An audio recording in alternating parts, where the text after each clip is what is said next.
Now we will discuss a simple statements. Simple statements means చాలా తేలికగా ఉండేటువంటి పదాలను మనం ముందుగా మాట్లాడాలి లేదా ఒక ఫార్మాట్లో తయారు చేసుకోవాలి. ఒక చిన్న చిన్న పదాలు ఎక్కువ అయినటువంటి పదాలు మనము తయారు చేసుకునేటువంటి అవసరమే లేదు. చిన్న చిన్న పదాలతోనే మనం వాక్యాన్ని తయారు చేసుకోవచ్చు. తయారు చేసుకున్న దాన్ని మనం రిపీటెడ్గా 1-4 సార్లు మాట్లాడితే ఆటోమేటికల్లీ మనం ఇంగ్లీష్ అనేది నేర్చుకుంటాము. ఇక్కడ how to make simple sentences. Okay, simple statements ఏ విధంగా తయారు చేయాలి. ఓకేనా. Simple noun. నౌన్ అంటే ఏంటి?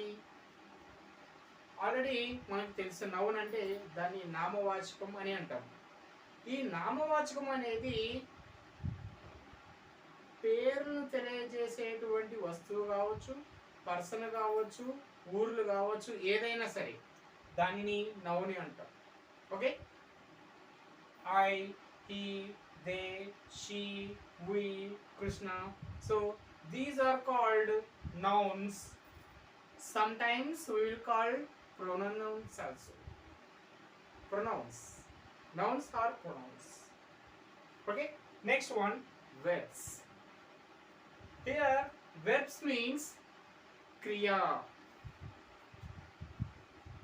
మనం తెలుగులో క్రియ అంటాం. మనం నౌన్ నామవాచకము.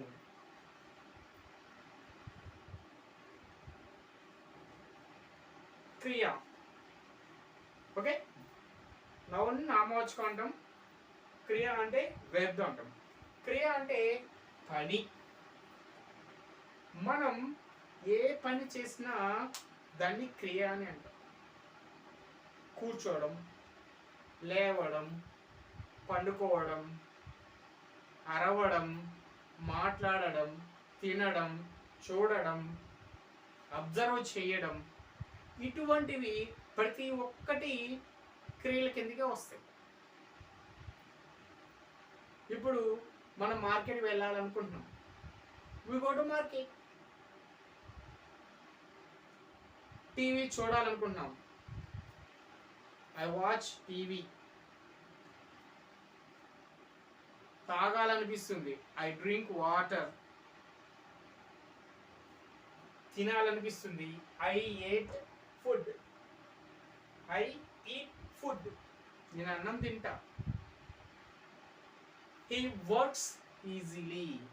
అతను పనిని ఈజీగా చేస్తాడు. Right. He works easily.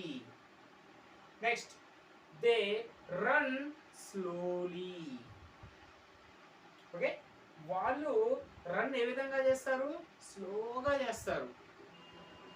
Next one, she study well. ఆమె బాగా చదువుతుంది. We go to college. మేము కాలేజీకి వెళ్తాము. Krishna asks doubts. Krishna doubts అడుగుతాడు. రైట్. వెర్బ్స్ మనం చేసేటువంటి ఏదైతే పని ఉంటుందో ఆ పనిని మనం క్రియలు అని అంటాము. మనం నిలబడినా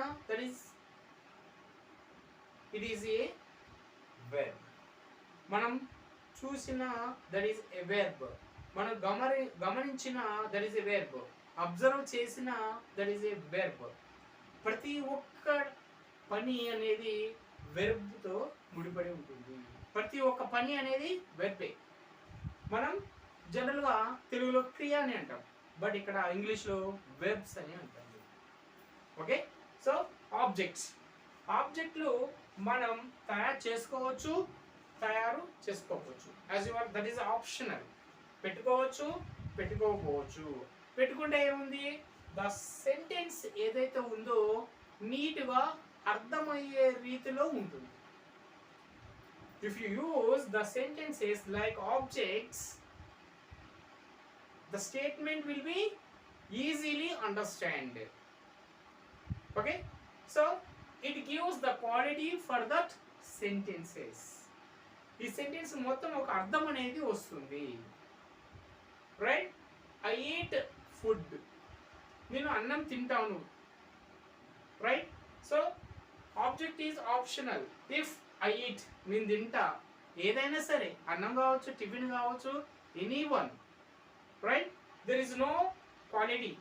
ఇక్కడ ఫుడ్ అన్న అంటే మనం ఓన్లీ అన్నం మాత్రమే తింటాం. రైట్, ఈ వర్క్స్ ఈజీలీ, అతను పని ఈజీగా చేస్తాడు. రైట్, సో ఇవి నార్మల్గా వీటన్నిటిని నౌన్స్ లేదా ప్రొనౌన్ అంటాం. ప్రొనౌన్స్ ఆర్ నౌన్స్, వీటిని వెర్బ్స్ అని అంటాం. అంటే పనులు ఏదైతే ఉందో వాటిని మనం క్రియలు లేదా వెర్బ్స్ అని అంటాము. Okay, so here objects. Objects ఒక స్టేట్మెంట్కి మీనింగ్ అనేది ఇస్తుంది. ఓకే, ఖచ్చితమైనటువంటి క్వాలిటీ అనేది ఈ ఆబ్జెక్ట్ అనేది అందిస్తుంది. ఒక పని ఏదైతే ఉందో ఆ పని హార్డా, ఈజీయా. నెక్స్ట్, ఒక పని జరుగుతుంటే ఆ పని ఏ విధంగా ఉంది, కష్టంగా ఉందా, ఈజీగా ఉందా, లైక్ స్లోలీ ఉందా, ఫాస్ట్గా ఉందా. నెక్స్ట్, చదివేటువంటి ఏదైతే ఉందో ఏ విధంగా ఉంది, మంచిగా చదువుతున్నారా, మంచిగా చదవట్లేదా. ఓకే, నెక్స్ట్ వన్, వాళ్ళు వెళ్తున్నారు, ఎక్కడికి వెళ్తున్నారు. Okay, the statement gives it is understanding mean understandable meaning. Right, so here Krishna asks doubts. Krishna asks, అడుగుతాడు. ఏం అడుగుతాడు? డౌట్స్. అతనికి వచ్చినటువంటి ఏదైతే డౌట్స్ ఉన్నాయో ఆ డౌట్స్ని అడుగుతూ ఉంటాడు.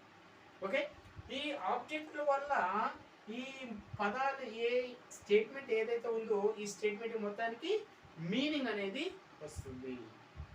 ఓకే, సో మన ఆబ్జెక్ట్స్ యూజ్ చేయకపోతే దెర్ ఇస్ నో మీనింగ్.